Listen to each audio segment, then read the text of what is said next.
Hello everyone, in this video we will start exercise 1.1 of mathematical logic, right? Now in previous video we have studied about truth table. Okay, वो topic अच्छे से करके रखो because one sum in board exam you will get from that topic. Okay, now we will see first exercise. Okay, what is the question? State which of the following sentences are statement. Justify your answer. If it is statement, write its truth value. Okay, now look, आपको क्या करना है, just जो sentence दिया रहेगा वो sentence को read करना है. रीड करके क्या चेक करना है, वो स्टेटमेंट है कि सेंटेंस है. राइट आप कैसे चेक करोगे, आपको कैसे पता चलेगा वो स्टेटमेंट है कि सेंटेंस है. हमेशा आप याद रखना कि स्टेटमेंट की कुछ ना कुछ वैल्यू होती है. मे बी वो स्टेटमेंट ट्रू हो सकता है, मे बी वो स्टेटमेंट फॉल्स हो सकता है, बट सेंटेंस की कोई भी वैल्यू नहीं होती है. फॉर एग्ज़ाम्पल आपने कुछ बोला, राइट आपने कुछ बोला, सो फॉर एग्ज़ाम्पल आप क्या बोलते हो कि आपका फ्रेंड पागल है. ठीक है, सो वो पागल है आपने बोला, सो आपने कुछ सोच समझ के बोला रहेगा. यस, सो उसका कुछ ना कुछ मीनिंग निकल रहा है, वैल्यू निकल रहा है आपके पॉइंट ऑफ व्यू से. सो क्या हो गया, स्टेटमेंट हो गया. Clear with this. So statement का हमेशा कुछ ना कुछ वैल्यू होता है. वो वैल्यू में भी ट्रू हो सकता है, मे बी फॉल्स हो सकता है. अगर वो स्टेटमेंट यूनिवर्सली एप्लीकेबल है, पूरे वर्ल्ड के लिए एप्लीकेबल है, सो ऑफकोर्स उसका ट्रूथ वैल्यू क्या होगा, टी होगा, मतलब वो स्टेटमेंट ट्रू होगा. बट सपोज अगर वो जो स्टेटमेंट है वो सबके लिए एप्लीकेबल नहीं है, राइट मे बी वो आपके पॉइंट ऑफ व्यू से ट्रू है बट बाकी सबके पॉइंट ऑफ व्यू से फॉल्स है, वो केस में वो स्टेटमेंट फॉल्स हो जाएगा. राइट सो उसका जो ट्रूथ वैल्यू है वो क्या हो जाएगा, एफ हो जाने वाला है. Right so here we will see what is the truth value of the statement. Okay, कैसे चेक करोगे, स्टेटमेंट को रीड करोगे, रीड करके देखोगे स्टेटमेंट ट्रू है कि फॉल्स है. स्टेटमेंट ट्रू रहेगा तो ट्रूथ वैल्यू टी आएगा, स्टेटमेंट फॉल्स रहेगा तो ट्रूथ वैल्यू एफ आएगा. कभी कभी वो स्टेटमेंट ना देके सेंटेंस भी देते हैं, तो हमेशा याद रखना सेंटेंस का कोई ट्रूथ वैल्यू नहीं होता है. तो क्वेश्चन उठता है कि आप कैसे आइडेंटिफाई करोगे सेंटेंस है. ओके, आपने टेंसेस पढ़ा है तो आपको पता है कि नेगेटिव सेंटेंस क्या होता है, इंट्रोगेटिव सेंटेंस क्या होता है. डू यू नो ये क्या है, इंट्रोगेटिव सेंटेंस है. राइट डू यू नो, इसका कुछ मीनिंग निकलता है क्या, आप जानते हो ये ट्रू है कि फॉल्स है, कुछ बोल सकते हो नहीं, तो इसका कुछ ट्रूथ वैल्यू नहीं निकलता है. Okay, please give me a glass of water, एक कौन सा सेंटेंस है, इम्परेटिव सेंटेंस है. Right please give me a glass of water, इसका कुछ मीनिंग निकल रहा है, ऑफकोर्स पानी मांग रहे हो ठीक है, बट इसका कुछ वैल्यू निकल रहा है कि ट्रू है कि फॉल्स है, नहीं निकल रहा है. राइट सो अगेन ये क्या हो गया, सेंटेंस हो गया, इसलिए सेंटेंस का कोई ट्रूथ वैल्यू नहीं होता है. सो मे बी आपको एक्सक्लेमेटरी, इम्परेटिव, इंट्रोगेटिव ऐसे सेंटेंसेस भी दे सकते हैं. अगर ऐसे सेंटेंसेस दिए रहेंगे तो उसका कुछ भी ट्रूथ वैल्यू आने वाला नहीं है. सो चलो शुरू करते हैं. What is first question, the sum of interior angle of triangle is 180 degree. Of course कोई ट्राइंगल है, सो ट्राइंगल का हम लोग क्या करेंगे, इंटीरियर एंगल ही लेते ना, ट्राइंगल के अंदर वाला एंगल ही लेते ना. फॉर एग्जाम्पल ये ट्राइंगल है, ओके, सो हम लोग यही एंगल की बात करते हैं ना, अंदर वाले एंगल की, तो उसको हम लोग क्या बोलते हैं, इंटीरियर एंगल. ठीक है, सो आपको पता है कि ट्राइंगल के तीनों एंगल का एडिशन करेंगे तो एडिशन करने पे कितना आता है, 180 डिग्री आता है. उससे भी वही बोला, sum of interior angles of a triangle is 180 degree. जो ट्राइंगल है, ट्राइंगल उसके सारे एंगल्स का सम कितना होता है, 180 डिग्री होता है. सो ये स्टेटमेंट ट्रू है कि फॉल्स है, ऑफकोर्स ट्रू है. पूरे वर्ल्ड के लिए ट्रू है, पूरे यूनिवर्स के लिए ट्रू है. यस, मतलब ये क्या है, स्टेटमेंट है, इसका कुछ मीनिंग निकल रहा है, और ये जो स्टेटमेंट है वो राइट स्टेटमेंट है, मतलब इसका ट्रूथ वैल्यू क्या हो जाएगा, टी हो जाएगा. सो आपको सिंपली क्या लिखना है, above sentence is statement, is statement. Okay, therefore, और क्या लिखोगे, एंड इट इज़ ट्रू. वो जो सेंटेंस था वो क्या है, स्टेटमेंट है और वो ट्रू है. Therefore truth value of statement is T, वो ट्रू है, इसलिए उसका ट्रूथ वैल्यू क्या आ जाएगा, टी आ जाने वाला है। Clear with this? Yes. So just आपको चेक करना है कि कुछ मीनिंग निकल रहा है क्या, कुछ वैल्यू निकल रहा है क्या, वो सबके लिए ट्रू है क्या, ट्रू है तो टी, नहीं है तो false. Okay fine. What is second question, you are amazing, right. कौन सा साइन है, एक्सक्लामेटरी मार्क है, मतलब ये कौन सा सेंटेंस हो गया, एक्सक्लामेटरी सेंटेंस हो गया। ऑफ कोर्स ये देख के पता चल गया ये सेंटेंस है, सो इसका कुछ भी ट्रूथ वैल्यू आने वाला नहीं है। तो क्या लिखोगे, अबो सेंटेंस इज एक्सक्लामेटरी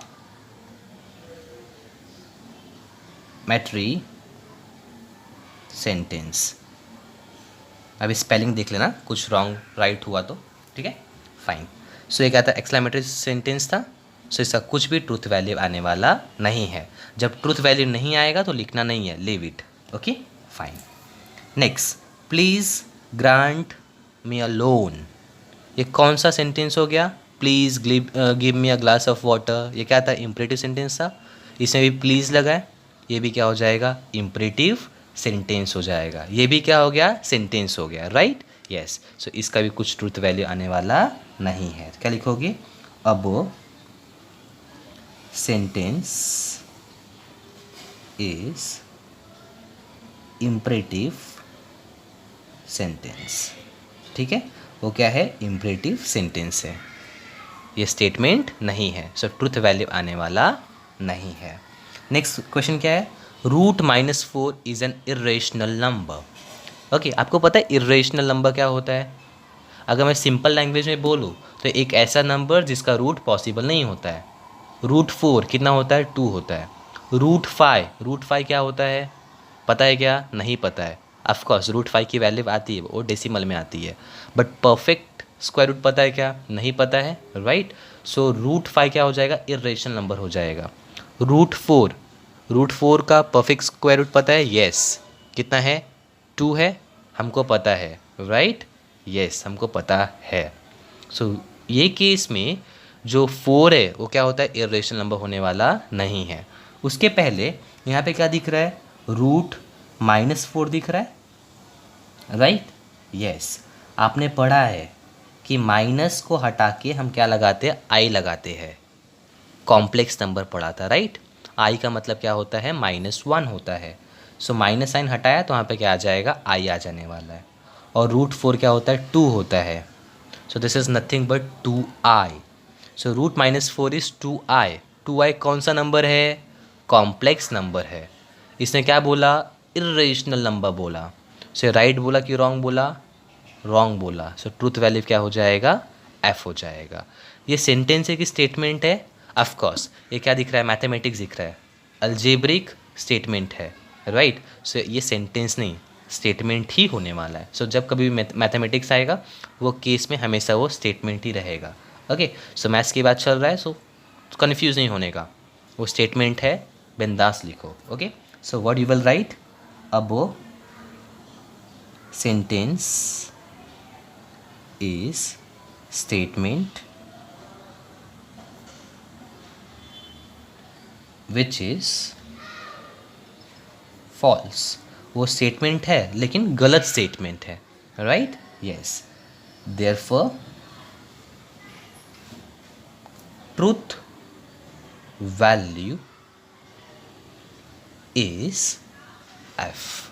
अगर वही ट्रू रहता तो ट्रूथ वैल्यू क्या आ जाता, टी आ जाता। Now we will see this one. आपको क्या दिया है, क्वाड्रेटिक इक्वेशन दिया है, राइट। Yes, x² - 6x + 8 = 0। क्या बोला, इम्प्लाइज x = -4, x = -2। मीन्स आपको क्वाड्रेटिक इक्वेशन का रूट्स दिया है कि जो क्वाड्रेटिक इक्वेशन है उसके 2 रूट है, एक रूट क्या है, -4 है, एक रूट क्या है, -2 है। ये ट्रू है कि फॉल्स है, आपको कैसे पता चलेगा, आपको सबसे पहले क्वाड्रेटिक इक्वेशन का रूट निकालना पड़ेगा। क्या निकालना पड़ेगा, रूट निकालना पड़ेगा। सो चलो इसका रूट निकालते हैं। आप कैसे इसका रूट निकालोगे, फैक्टराइज करोगे। ओके, फैक्टराइज करो, मल्टीप्लाई करने पे 8 आना चाहिए, ऐड करने पे 6 आना चाहिए, राइट। 4 2 = 8 होता है, एंड 4 + 2 कितना होता है 6 होता है। यहाँ पे साइन माइनस था इसलिए मैंने क्या किया दोनों को माइनस लिया, बिकॉज माइनस माइनस प्लस होता है। साइन किसका आता है माइनस का आता है।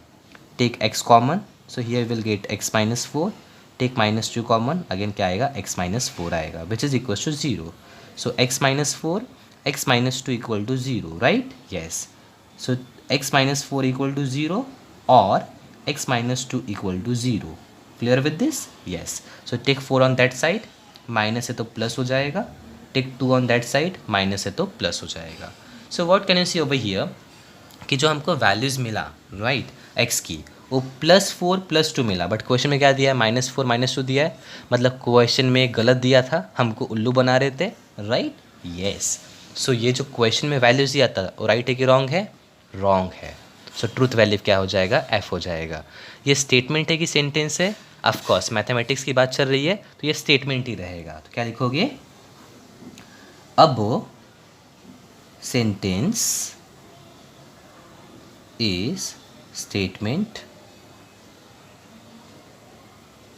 which is false, उसे गलत वैल्यू दिया था, therefore truth value is, क्या हो जाएगा ट्रुथ वैल्यू, बता सकते हो मुझे, ऑफ कोर्स ये रॉन्ग है तो ट्रुथ वैल्यू क्या होएगा, एफ होएगा। नेक्स्ट क्या है, ही इज़ एन एक्टर, वो एक्टर है, कौन पता नहीं, ठीक है। ये क्या है, ये क्या है, सिंपल टेंस है, right, he is an actor, तो ये क्या हो जाएगा, सेंटेंस हो जाएगा, इसका कुछ भी ट्रुथ वैल्यू आने वाला नहीं है। तो क्या लिखोगे, अब सेंटेंस इज सिंपल सेंटेंस, ठीक है, सो उसका कुछ भी ट्रुथ वैल्यू नहीं आएगा, सो लिव इट। नेक्स्ट क्या है, did you eat lunch yet, ये क्या कर रहा है, पूछ रहा है, डिड यू, ये कौन सा सेंटेंस हो गया, इंट्रोगेटिव सेंटेंस हो गया, यस। सो अगेन ये स्टेटमेंट नहीं है तो इसका ट्रुथ वैल्यू आने वाला नहीं है। सो क्या लिखोगे, अब sentence is interrogative sentence, right, वो सेंटेंस है, इसके लिए ट्रुथ वैल्यू नहीं आएगा। ये क्या दिख रहा है, अगेन अलजेब्रिक इक्वेशन दिख रहा है, मैथमेटिक्स दिख रहा है, ऑफ कोर्स ये क्या रहेगा, स्टेटमेंट रहेगा। तो क्या लिखोगे, अब sentence is statement, right, which is, अब चेक करो वो ट्रू है कि फॉल्स है।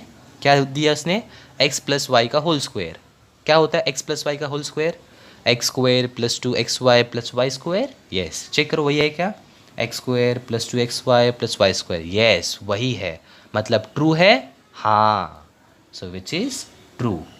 अगर ट्रू है तो ट्रूथ वैल्यू क्या हो जाएगा, therefore truth value is t, right, yes.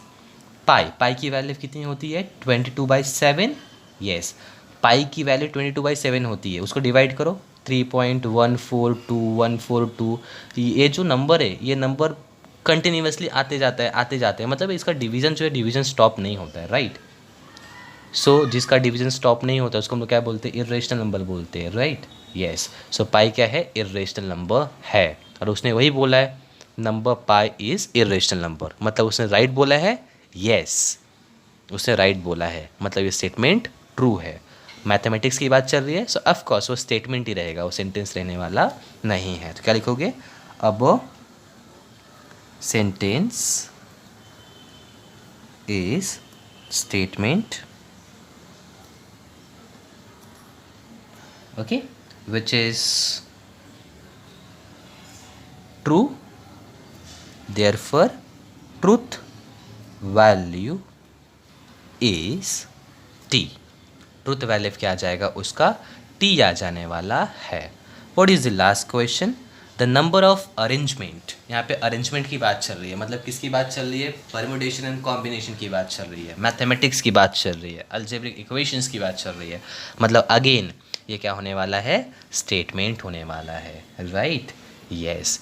So statement है तो ऑफकोर्स इसका ट्रूथ वैल्यू आएगा. सो पहला हम क्या लिख लेंगे, अब सेंटेंस